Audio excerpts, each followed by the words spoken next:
যুক্তরাষ্ট্রের সঙ্গে সামরিক উত্তেজনার মধ্যেই দক্ষিণ ইরানে বিশাল প্রাকৃতিক গ্যাসের মজুদের সন্ধান পাওয়ার কথা জানিয়েছে দেশটি। ফার্স প্রদেশে আবিষ্কৃত নতুন এই গ্যাস ক্ষেত্রে আনুমানিক 7.5 ট্রিলিয়ন ঘনফুট গ্যাস রয়েছে বলে জানিয়েছে ইরানের কর্তৃপক্ষ।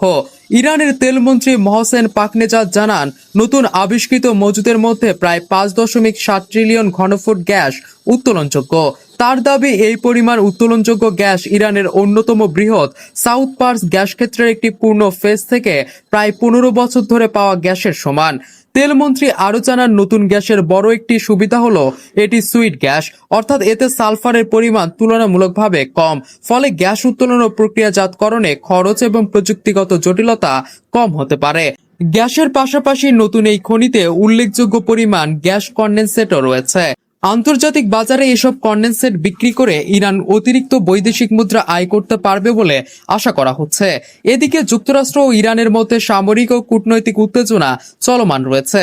গত জুনে পাকিস্তান ও কাতারের মধ্যস্থতায় দুই দেশের মধ্যে একটি সমঝোতা স্মারক স্বাক্ষরিত হলেও এর বাস্তবায়ন এবং হরমুজ প্রণালী দিয়ে আন্তর্জাতিক জাহাজ চলাচলের নিয়ম নিয়ে মতবিরোধ রয়েছে।